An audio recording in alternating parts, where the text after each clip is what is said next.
Too cautious, too expansive, or too reserved? How to take advantage of its excesses. In this video, we're going to talk about how to take advantages of some excess.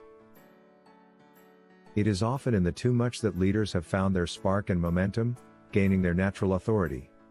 Because behind big flaws there is potential, dormant resources. The only condition is to know how to tame and exploit them by giving them meaning, because every excess has its light side. By disclosing to the team its outrageous leader instructions, which will help it to better situate itself. But above all, by regularly compensating for these excesses without wanting to compress them. Excess 1. Too exuberant. You have energy to spare, the desire to fight, you are combative. You decide quickly, even if it means simplifying situations to take a stand. Advantage, you bring vitality, know how to dig abscesses and to impulse. Disadvantage, you sometimes get carried away and risk suffocating others or even creating fear. You can say, I tend to overreact, don't take everything I say literally. You must dare to bring me contradiction, you will bring me back to earth. Don't take the anger movements against you, its involvement. How do you compensate?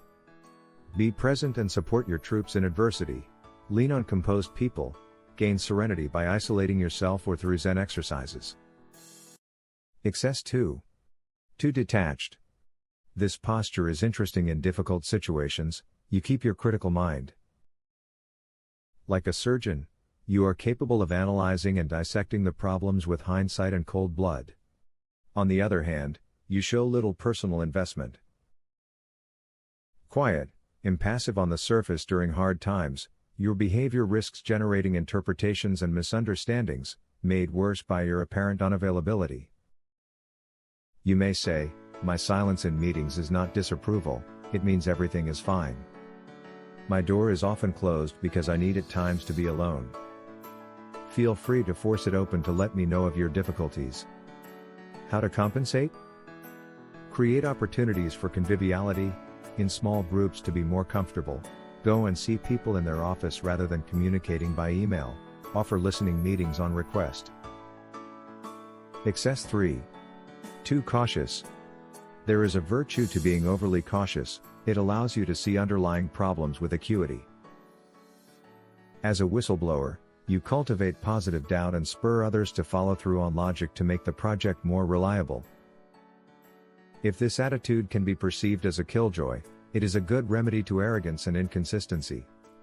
In addition, as you strive for progress, you question yourself. You can say, I have the reflex to list the possible risks with each new idea, but this does not prevent me from being optimistic in the realization. For me, criticism is a sign of interest in the subject. How to compensate?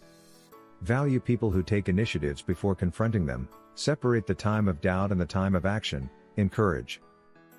Excess 4. Too emotional.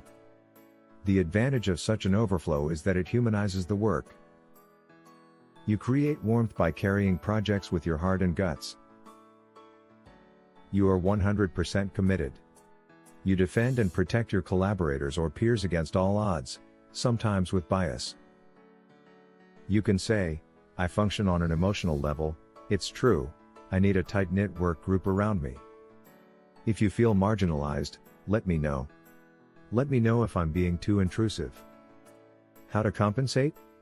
Multiply open discussions to include everyone, surround yourself with rational people who will channel you. Excess 5. Too demanding, you constantly push for quality. By aiming for excellence you are a formidable Pygmalion, a talent developer. You create a positive emulation and pull people upwards. But focused on mistakes, often dissatisfied, you tend to break wings. You may say, I know I have a hard time giving positive feedback, I need to be asked for it. I can't stand people who give the impression that they are only half involved. Stop me if I go overboard with my requests. What do you think of our video? Let me know in the comment section below. If you enjoy this video and want to hear from me again, be sure to hit that subscribe button before you go. Thanks for watching.